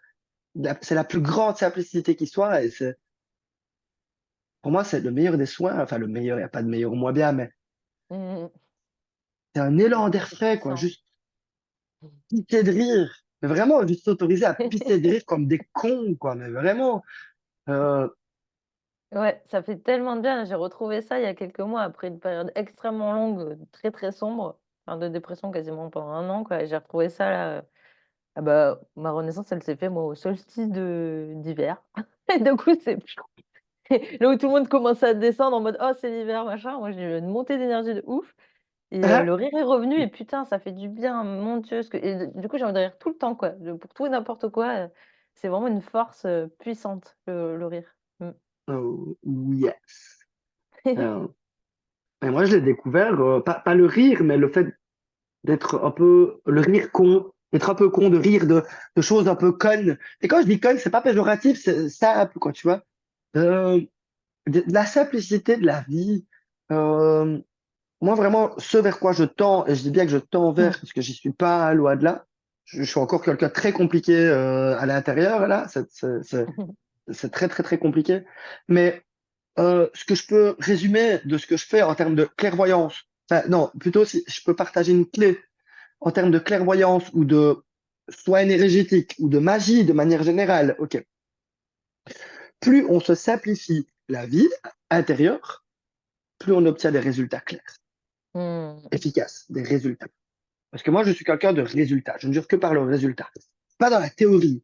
Même à l'époque où j'étais dans la science, je remettais même en question la science. Tu vois, des choses qui ont été prouvées, oui, ça a été prouvé, mais moi, j'ai pas eu la preuve, j'ai pas fait l'expérience. Donc, je ne valide pas tant que j'ai pas fait l'expérience de quelque chose. Mmh. Et du coup, c'était parfois conflictuel avec des profs. Ok, quoi, mais si, c'est comme ça que ça marche. Prouve-moi. Tu n'y arrives pas. Ben non, je peux pas m'imposer un truc si j'ai pas la preuve. Merde, Mmh. fais pas chier, quoi. Et ben c'est pareil pour la spiritualité, les sciences occultes. Je suis quelqu'un, j'adore lire, surtout par le passé, j'adorais lire. Mais qu'est-ce que j'en ai bouffé des bouquins, que ce soit des bouquins de sciences, des romans, des bouquins d'alchimie, des bouquins sur les runes, sur les druides, surtout les runes en fait. Ça a été aussi un des moteurs dans ma vie. Euh, Par exemple, tu vois, ça a été plus facile d'apprendre pour moi les runes que l'alphabet, je sais pas comment on l'appelle, romain? Non. Latin. Eh Non, ben, mais c'est ça, c'est eh le ben, latin? Bon, latin, bref. c'est ça. Et pourtant, c'est mes origines, tu vois. Je veux dire, Jonathan Di Vincenzo, mes deux parents sont Mmh. siciliens. Oui, c'est Je veux très dire, latin ça. mais eh ben, ça a été plus facile pour moi d'apprendre les runes. C'était tellement plus, ça avait plus de sens. Alors, c'est peut-être lié à une autre vie, ou c'est peut-être transgénérationnel aussi, parce qu'il faut savoir que mes parents sont siciliens et que les Normands ont conquis la Sicile. Alors, les Normands de l'époque, c'était des Vikings, hein, Normannes, hein, les hommes du Nord. Mmh. Euh, Ce qui explique peut-être, mais ça c'est une supposition, parfois les petites tensions entre Bretons et Normands. Ça c'est peut-être historique, vu que les Bretons ont un rattachement à l'Angleterre, historiquement parlant. Enfin, on le dit tout doucement, tout bas. Tu coupes ça si, si tu sens que je peux avoir la foudre de tous les Bretons qui vont se tourner contre moi. Oh, pour Quoi? moi, c'est lié, ouais. Il a osé dire qu'on était anglais! Mais un peu, oui. Je suis désolé. Énergétiquement, les Bretons, pour moi, vraiment, sont l'énergie d'anglais, du Royaume-Uni. Tandis que la Normandie, enfin, peut-être pas actuellement là maintenant, mais les Normands, c'était les hommes du Nord, normands. Et du coup, ben, les Vikings sont venus en Sicile et les Vikings, ben, je veux dire, c'était l'alphabet des Vikings. Et donc, du coup, ben, ce qui explique que certains Siciliens sont, comme moi, blancs, blonds, aux yeux bleus. Bon, là, je suis plus très blond. Mes Mmh. cheveux ont foncé avec le Ouais, c'est temps. vrai que ça fait très nordique, te Euh, visuellement. Enfin, ton apparence, ouais. Oui, tu vois, et même énergétiquement, il y a ce truc un peu guerrier qui a toujours existé. Tu vois, je suis quelqu'un de très sensible, je suis un être sensible, mais je suis aussi un putain de guerrier. Mais vraiment, en moi, je suis un guerrier. Euh, et quand je dis que je suis un guerrier, c'est que j'ai dû prendre ma place, on me l'a pas donnée dans le monde. J'ai dû la prendre. Bah, vu ce que Déjà, tu as expliqué tout à l'heure, déjà, de devoir te battre pour vraiment te retrouver les sensations de ton corps et la motricité, la parole, tout ça, ça avait l'air d'être un déjà, combat intense. Déjà, déjà, en plus, quand mais même sacré. tu rajoutes à ça que je suis pas hypersensible. Je suis plus un hypersensible. Mais à l'époque, j'étais un hypersensible. on peut résumer à ça, qui a grandi dans un quartier, dans une cité, un quartier assez chaud de Liège en plus. Enfin, Liège, c'est la ville où j'habite en Belgique. J'ai grandi dans un quartier qui est loin d'être facile. Je veux dire, c'est un quartier où les flics passent en permanence. Je veux dire, dans n'importe quel quartier, la police, ils voient courir. Allez, tu vas dans un quartier bourgeois, les flics te voient courir, ils voient des gosses de 12 ans courir. Bah, ok, c'est des enfants qui jouent. Ils viennent à ça, ils voient des enfants de 12 ans courir, c'est pas des enfants, c'est des adultes et c'est forcément des racailles. Et on doit les Mm. poursuivre et on doit les arrêter et les humilier. Voilà, ça a été mon lot du quotidien quand j'étais enfant, la justice. Le fait, par exemple, d'être, comment dire, alors attention, c'est un sujet touchy aujourd'hui, mais d'être blanc, blond, aux yeux bleus dans un quartier Mm. multiculturel, ça a été un combat, hein. Je veux dire, les Belges se faisaient taper, hein, dans mon quartier. Les Blancs se font taper, c'est clair. Alors c'est aujourd'hui on peut pas en parler, tu vois. C'est un sujet qui est très tabou et on dit que le racisme anti-blanc n'existe pas. C'est pas vrai. Moi je l'ai vécu, tu vois. Les C'est dans Blancs tous se les font sens, hein, le tabasser. racisme. C'est dans tous les sens. Absolument tous Eh les ben, sens. dans mon quartier, les Mm. Blancs se faisaient tabasser. Donc du coup, quand t'es un petit blond, alors si t'es d'origine étrangère, ça passe, quoi, tu vois. Je suis d'origine sicilienne, ça passe. Et j'ai dû le revendiquer. Mm. Je trouve ça alors là, maintenant, avec le recul, je trouve ça dommage que j'ai dû renier. Tu vois, mes parents sont siciliens, mais je suis né en Belgique. Je suis de culture belge. Et quand j'étais enfant, je devais renier ça. Je devais dire je suis sicilien. Je devais me comporter comme une petite racaille. Je devais parler de manière qui est même pas moi, en fait, et me comporter d'une manière pour m'adapter. Et alors moi, j'étais pas Mm. celui qui se faisait taper, hein. Moi, on me tapait pas. Alors si, je me suis déjà fait taper, mais je répondais bien. Et tu vois, j'étais un hypersensible, mais quand il fallait répondre, je savais répondre, hein. Il y avait le J'ai guerrier, toujours eu du quoi, quand même. répondant. Voilà, j'ai toujours eu du répondant et j'ai toujours su dire, oh, stop, non, ma limite, elle est là et c'est hors de question. Mais c'est pas que le fait d'être blanc dans un quartier, c'est aussi le fait surtout d'être quelqu'un de sensible. Vraiment, ça a été euh, très dur de grandir dans un quartier où on nous enseigne qu'il faut être un vrai homme. Alors, il n'y a pas de vrai Mm. homme. Mais en gros, un vrai homme, hein, si tu résumes, c'est le gars insensible qui nie toutes ses émotions, qui a aucune empathie. Le gars, en gros, doit prouver en permanence qu'il a des couilles et il doit les étaler sur la table. En gros, le gars doit considérer que les femmes sont inférieures. Il doit considérer que toute forme de sensibilité est inférieure. Et il doit prouver sa force en permanence, sa force physique, sa force mentale. Faut toujours prouver qu'il est le plus fort, qu'il est le dominant, que c'est le coq. Euh, et ben moi, j'étais pas comme ça. Et je refusais ça et je voulais pas me battre inutilement. Tu vois, par exemple, quelqu'un me disait, bah, fils de pute. Ben, ma mère n'est pas une pute, je le savais, tu vois. Ma mère n'était pas une prostituée, et je le prenais pas mal. Et je veux dire, je savais qui était ma mère et ça me touchait pas, ça m'atteignait pas. Sauf que selon les normes et les codes de là où j'ai grandi, ça devait m'atteindre.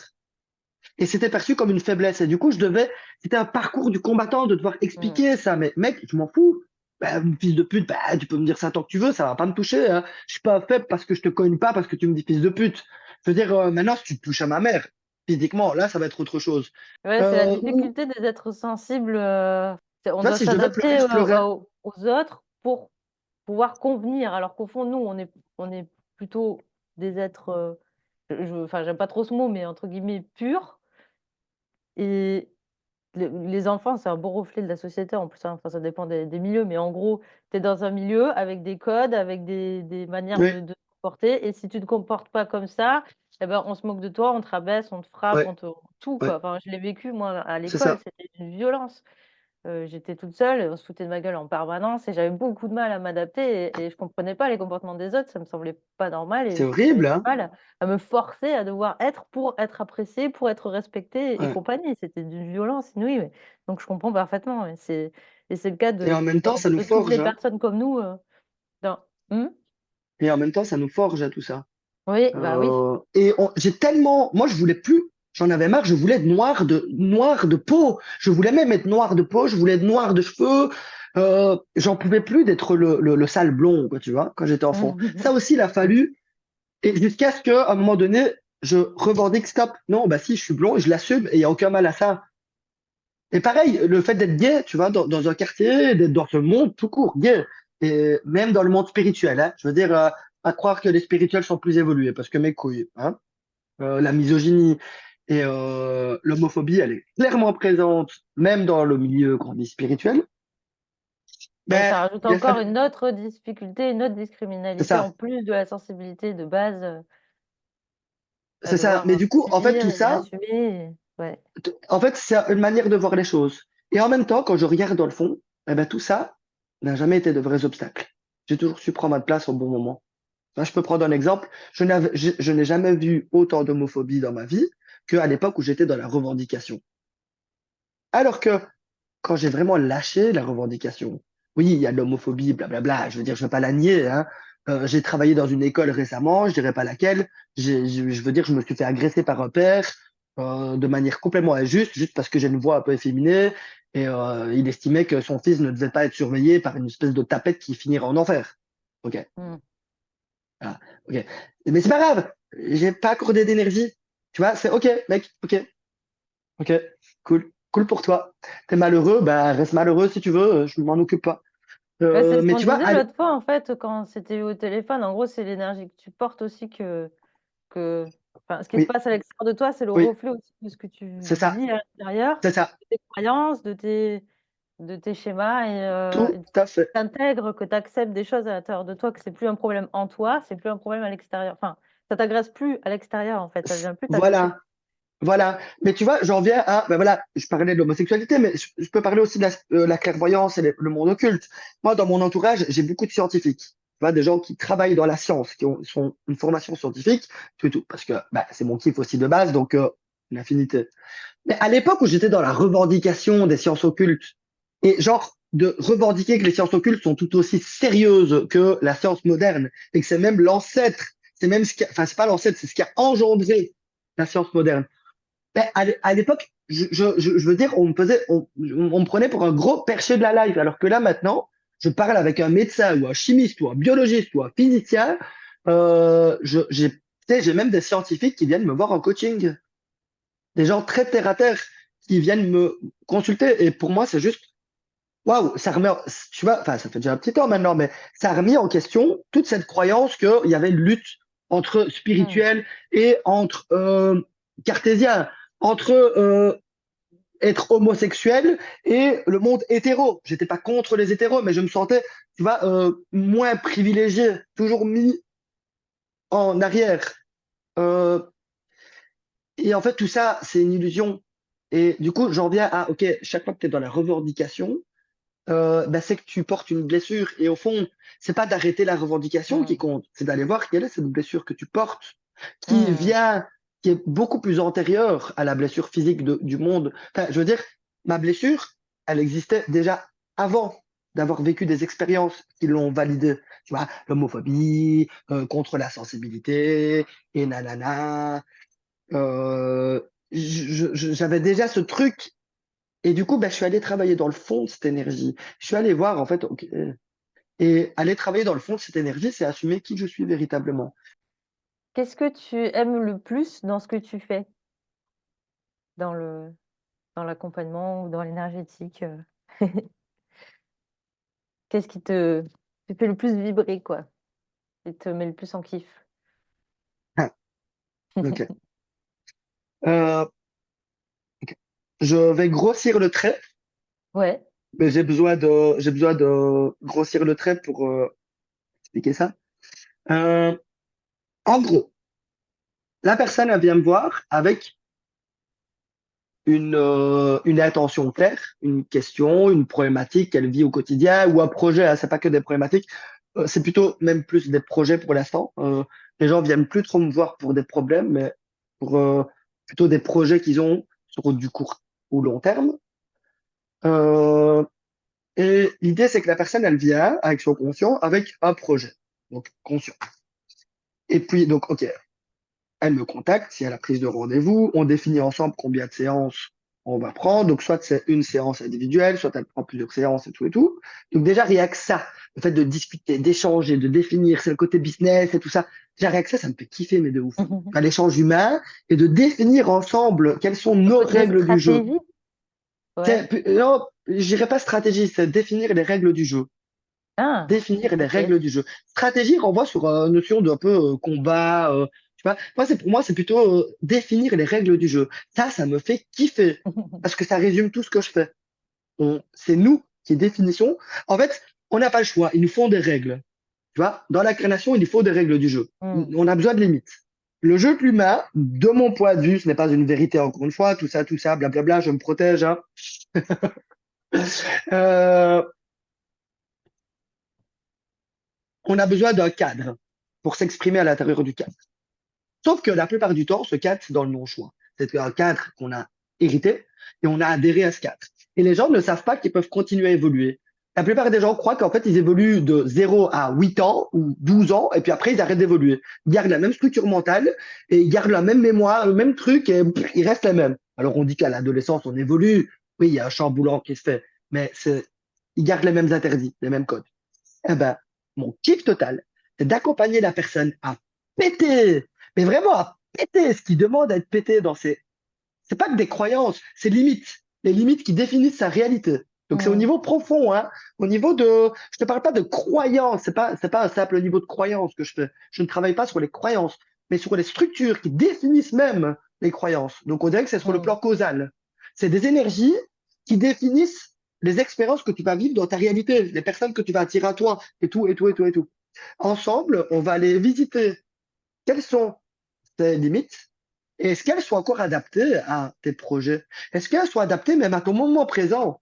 Et si c'est pas le cas, et mon putain de kiff, donc il y a 3 étapes à l'alchimie, il y a l'œuvre noire, l'œuvre blanc et l'œuvre rouge, c'est ces 3 étapes.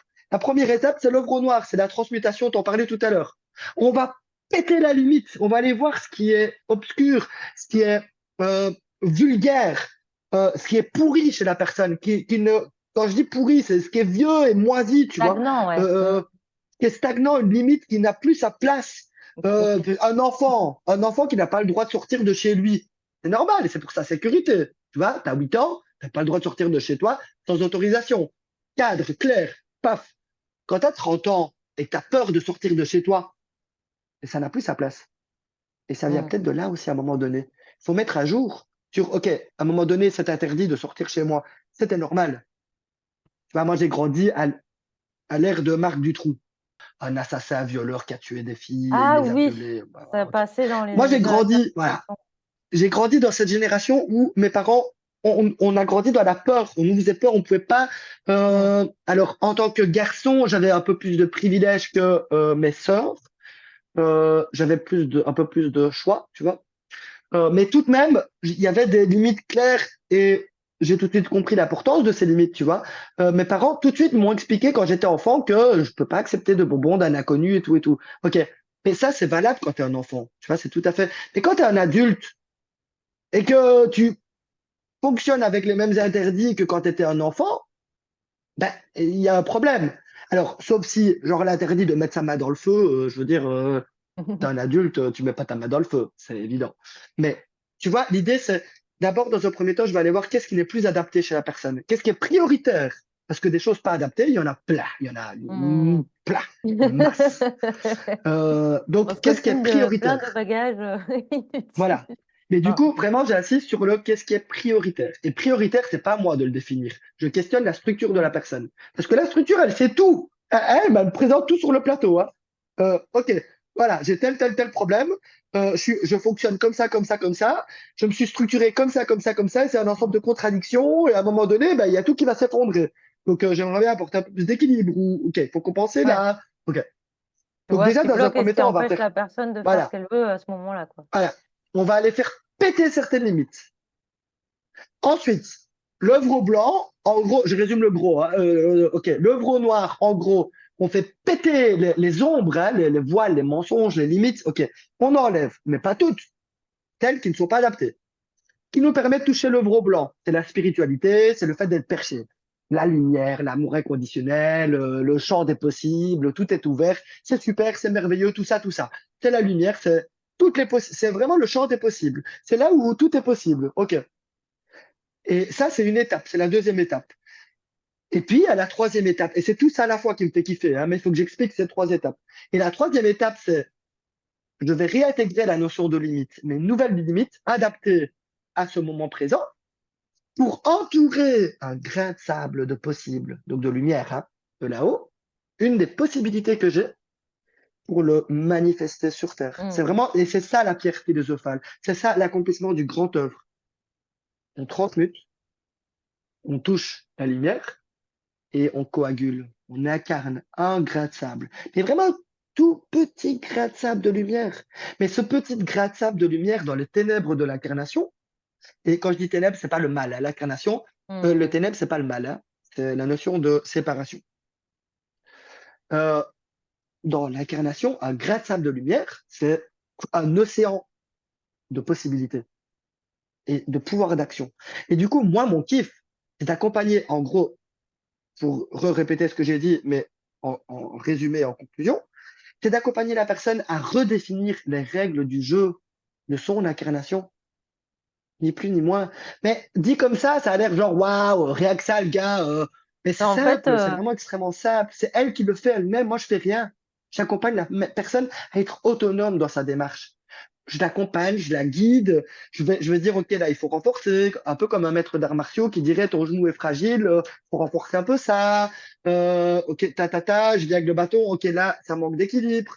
Et voilà. Mais la personne, elle le fait elle-même. Moi, je fais un travail, il y a une intégration, mais puis après, il y a tous les exercices. Et puis, il y a la volonté, la décision prise. Tu vois, il y a un proverbe chinois qui dit, quand la décision est prise, 1000 montagnes ne sont pas un obstacle. hmm. La magie que je propose n'a aucun impact si la personne a décidé que, enfin, je veux dire, n'a pas décidé de s'investir. Et c'est là qu'on peut se dire, oh, mais alors c'est l'effet placebo, nanana. Mais non, c'est juste que c'est comme ça que ça fonctionne pour tout le monde, pour n'importe quelle pratique. Si la personne est toute puissante dans sa réalité, 100%, qu'elle a décidé au niveau inconscient que ça est conscient que ça ne l'atteindrait pas, ça ne l'atteindrait pas. Tout comme si elle a décidé qu'elle avait envie de se bouger le cul, parler clairement, eh ben, elle se bougera le cul.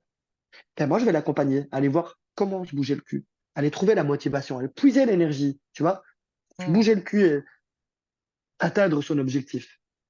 Mais voilà, avec un point de vue principalement yin, tu vois. Donc j'ai tendance à rééquilibrer les choses, mais mon énergie est principalement yin, donc plutôt intérieure, donc plutôt liée aux sciences occultes, à l'énergie, à la clairvoyance, aux états d'être de manière générale.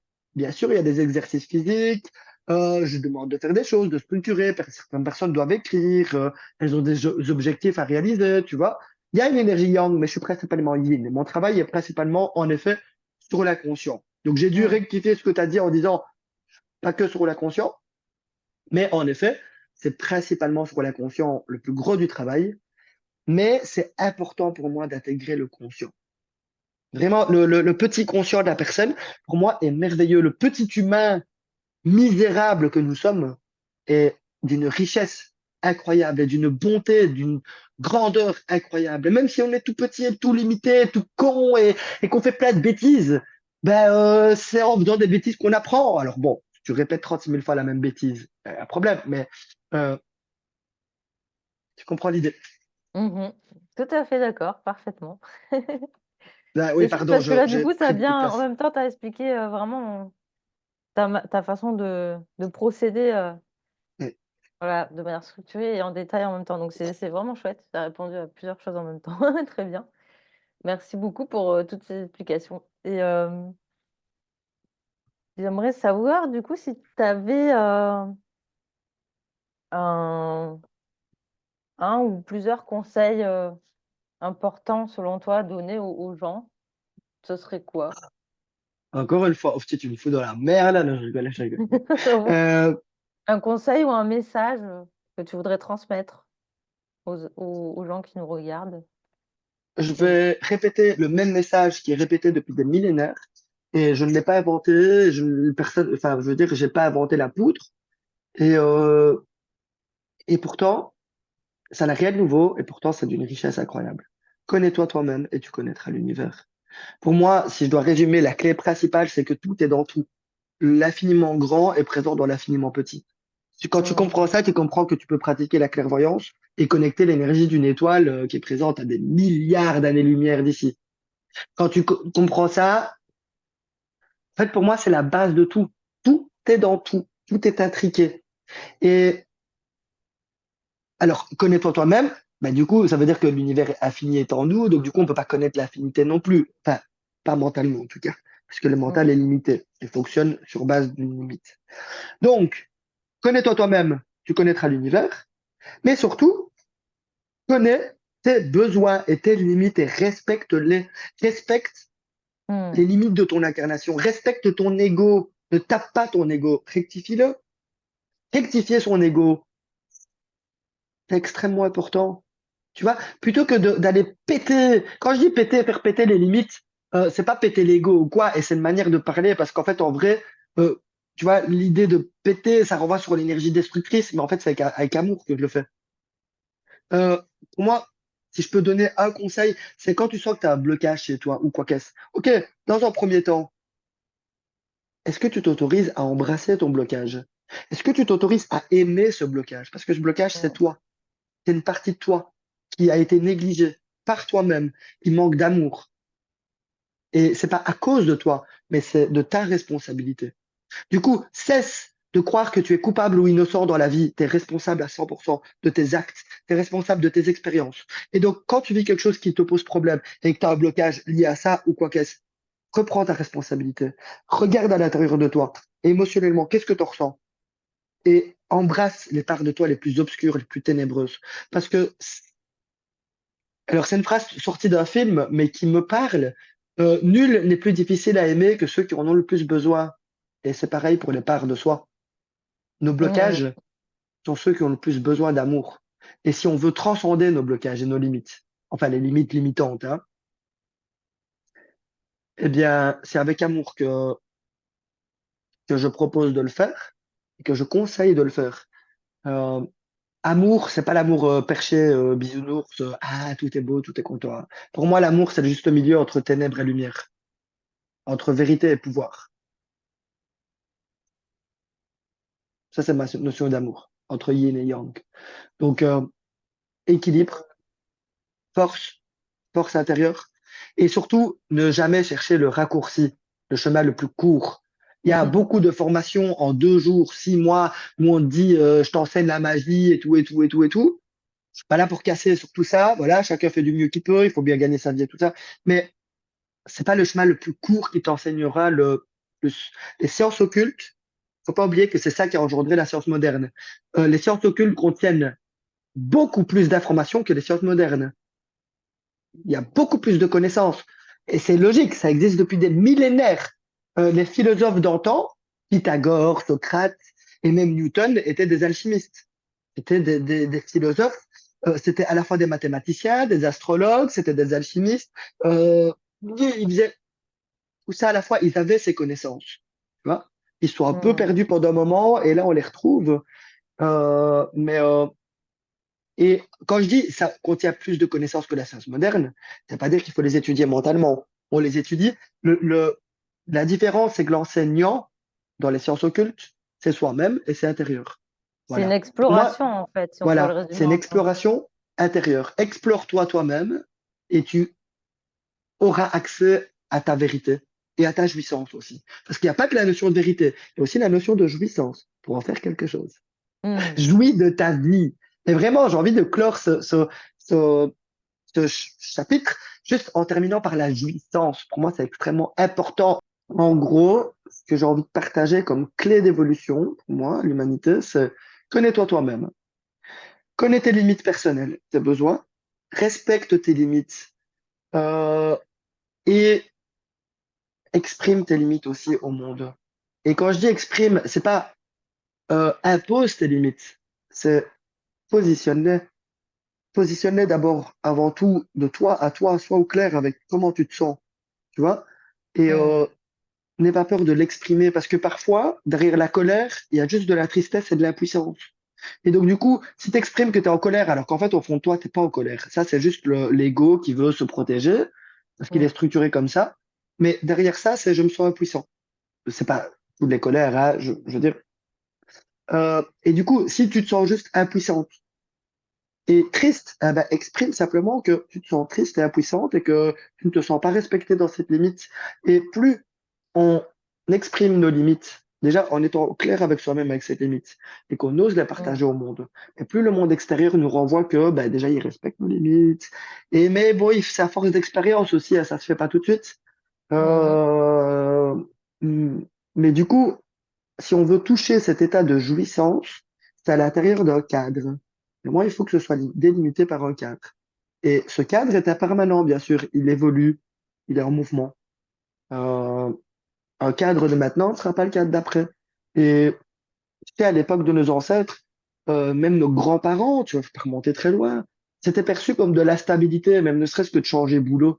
On devait garder le même boulot toute notre vie, et le fils de boulanger devait être boulanger Mm. lui-même.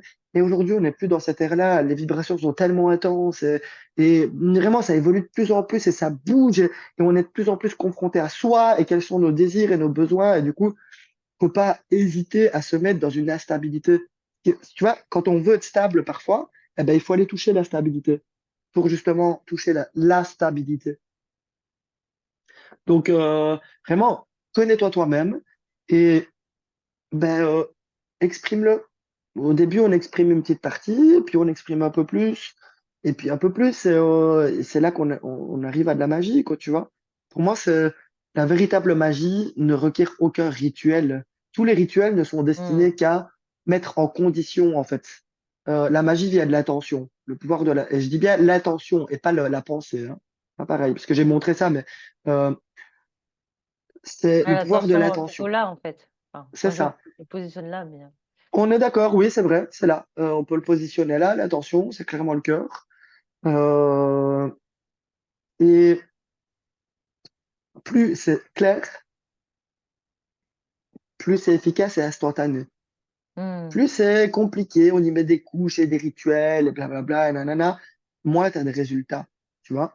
Donc, on Ça en m'est revient à déjà la arrivé notion de simplicité aussi que tu évoquais tout à l'heure, du de coup. simplicité, tu sais, chaque fois que j'ai fait de la magie dans ma vie, mais quand je te parle de magie, c'est de la magie où j'ai des choses à l'extérieur qui se passent.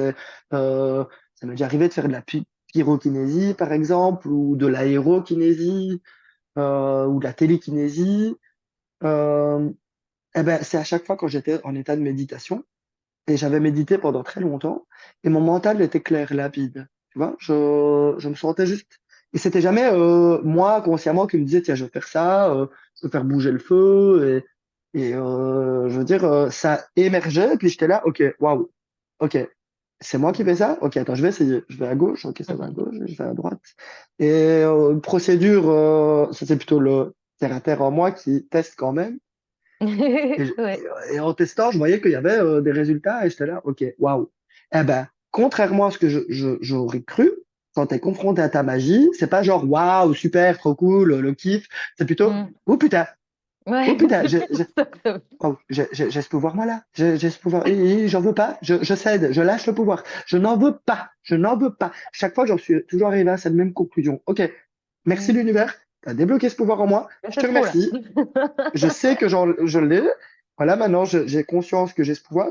Mais, ok, j'intègre ma sagesse qui dit, je suis pas prêt à ça. Mm. Donc vraiment, respect des limites. C'est ça que j'entends par limite, c'est limite et besoin. Et être prêt, c'est ce qu'on considère comme prêt, quoi, tu vois. C'est pas parce qu'on a une ressource physique qu'on a les capacités pour faire quelque chose qu'on est prêt à le faire. Faut aussi se sentir prêt intérieurement et mentalement, émotionnellement. Moi, je conseille vraiment de ne pas forcer les choses, même pour la méditation, hein. Si ça marche pas de méditer assis sans bouger, bah, essaye en marchant, essaye en nageant, essaye en courant, essaye. Il y a une infinité de manières de méditer. Parce que c'est pas la manière, mais l'être. C'est vraiment intérieur. Et on peut résumer tout ce que j'ai dit, la clairvoyance, la science occulte, la méditation. Moi, c'est vraiment la méditation. D'ailleurs, méditation, tu vois, euh, être au milieu, au centre. Mm. La méditation nous mène au cœur pour moi. Donc, c'est vraiment ça l'essentiel. Connais-toi toi-même et par la méditation, plonge à l'intérieur de toi, ressens tes émotions. Euh, Arrête de lutter en permanence contre toi-même. Faut pas s'étonner que le monde est en lutte contre toi et t'empêche si toi-même t'es en lutte contre toi. Mm. Vraiment, ça, c'est l'essentiel de mon message. C'est connais-toi toi-même, connais tes limites. Et du coup, bah, tu auras un vrai pouvoir une jouissance et une clarté d'esprit et un certain bonheur, je dirais, qui n'est pas un bonheur constant. Enfin, pour moi, la vie, c'est pas genre on est en amour en permanence. Il y a des événements à vivre, il y a des drames, il y a des tristesses, il y a des deuils. Je touche du bois, mais si mon père viendrait à mourir du jour au lendemain, ben, je ne voudrais pas ne pas être déchiré par ça. Tu vois, j'accueillerais cette émotion et je voudrais pas être en amour avec ce deuil et cette mort, quoi, tu vois. Même si je sais que il part. Vraiment, pour moi, l'important, c'est ce qui est là, maintenant. Hmm. On a toutes les ressources maintenant pour atteindre nos objectifs Ouais, à du coup, l'intérieur. l'idée, c'est juste de retrouver son pouvoir de manifestation, en fait. C'est ce que tu Ouais, aides les autres à faire, au final. mais de le Par retrouver, la je dirais plutôt de définition, le, d'arriver à définir les règles du jeu et donc de manifester de la ouais, manière qu'on le souhaite. en observant et en étant observateur de ce qui est là, Hmm. déjà maintenant. Vraiment de ce qui est là, déjà maintenant. Et il n'y a pas besoin d'être clairvoyant, hein, pour ça. Euh, la méditation, c'est accessible à tout le monde. Mais encore une fois, comme toute chose, ça s'acquiert par la pratique, par l'expérience, par la répétition. On Hmm. n'obtient pas des choses comme ça sans résultat. Moi, je ne crois pas au truc Exact. du surdoué. Je ne crois pas au surdoué, tout, ouais, blablabla. Non, non, non, non. Je crois au résultat par l'effort. Moi, c'est ça mon kiff, moi, c'est vraiment l'effort. Eh bien, Jonathan, je te remercie beaucoup pour tout ce que tu nous as partagé. C'était extrêmement riche et personnellement, je trouve que ça a résonné beaucoup. J'ai trouvé ça très, très juste, en tout cas avec ma vision, ma perception des choses et ma façon de les vivre et de les transmettre aussi, même si je le fais d'autres manières, mais je trouve qu'on a vraiment, on est très similaires tous les deux sur notre façon de ressentir et de voir certaines choses. Et je trouve ça passionnant d'échanger avec toi et d'écouter ta manière de vivre tout ça, quoi. C'est génial et je suis contente de pouvoir le partager aussi avec les autres. Donc merci beaucoup pour, tous ces partages et voilà. Que dire de plus? Merci, ça me touche beaucoup. Mais merci à toi, Naïs. Ça me touche. Ta proposition m'a touché.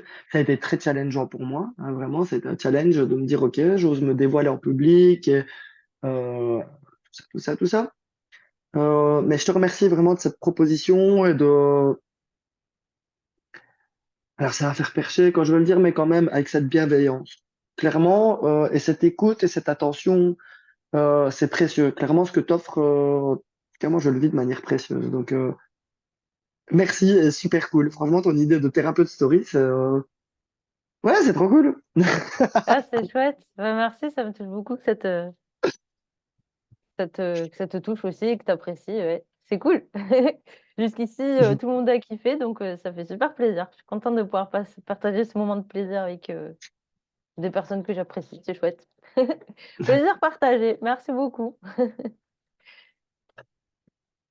Hmm. Et ben, sur ce, bon, je vais tout mettre dans le descriptif, hein, de toute façon, mais si jamais on veut prendre contact avec toi pour prendre rendez-vous et tout ça, c'est comment ça se passe?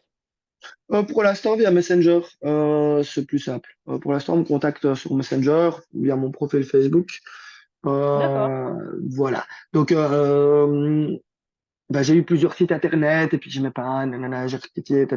Voilà. Messenger, ça me parle, c'est plus simple, c'est vraiment plus simple pour moi. Plus tard, je referai sûrement un site internet et tout, plus professionnel et plus structuré, tout ça.